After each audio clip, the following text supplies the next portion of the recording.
طالبانو له اشرف غني سره خبرې کړې دي او مهمه غوښتنه یې ترې کړې ده چې څه دي او اشرف غني کله هیواد ته راځي د هغه ویان سرور احمدزي په دې اړه څه ویلي دي.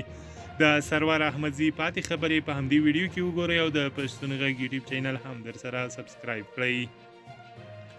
سرور احمدزي چې د ملي امنیت شورا سلاکار و څو ورځې وړاندې یې ځان د اشرف غني ویان اعلان کړو. تازه مرکه کې یو شمېر مهمې خبرې کړې دي. هغه وویل چې ولسمشر غني افغانانو ته دا پیغام لري چې مایوسه کیږئ مه، د افغانستان په تاریخ کې نظامونه تل تغییر کوي، ما هیر کړي نه یاست، هر څه به بیرته سم شي. احمدزي وویل اشرف غني اوس هم د افغانستان قانوني ولسمشر دی. هغه د غني له خولې وویل چې اوس هم د ولس خدمت لپاره هر هغه څه چې له وسه یې پوره وي چمتو دی چې بیرته افغانستان ته راشي او له طالبانو سره په ګډه د خلکو خدمت وکړي.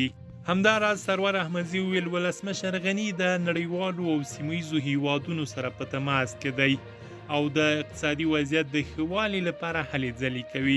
احمدزي زیاته کړې چې د طالبانو مخکښو کسانو له ولسمشر غني څخه غوښتنه کړې چې په اقتصادي چارو کې دې له دوی سره مرسته وکړي او په دې اړه خبرې روانې دي او په نږدې راتلونکي کې به افغانانو ته ښه زیری ورکړو.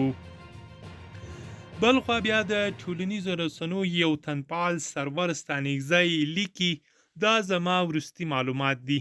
ولسمشر غني په دوبۍ کې د 2 اونیو راپدې خوا له محب فضلې او خاصو ساتونکو جلا کړی. په تیرو 2 اونیو کې د قطر او اماراتو په همکاري د ولسمشر غني او برادر ترمنځ 3 ځله لیدنې هم شوي. هڅې روانې دي چې ولسمشر غني قانع کړي افغانستان ته ولاړ شي، د طالبانو ملاتړ اعلان کړي او ټول شموله حکومت په رامنځته کېدو کې همکاري وکړي. خو غني د دې په بدیل کې ځینې مهم شرطونه ایښي. که چیرې دوی نتیجې ته ورسیږي ډیر ژر به اوسنی بحراني حالات مهار شي. درنو لیدونکو دا و د دې ساعت مهم خبره ده. همداسې نورو مطالبو لپاره پښتون غږ یوټیوب چینل حتمي سبسکرایب کړئ.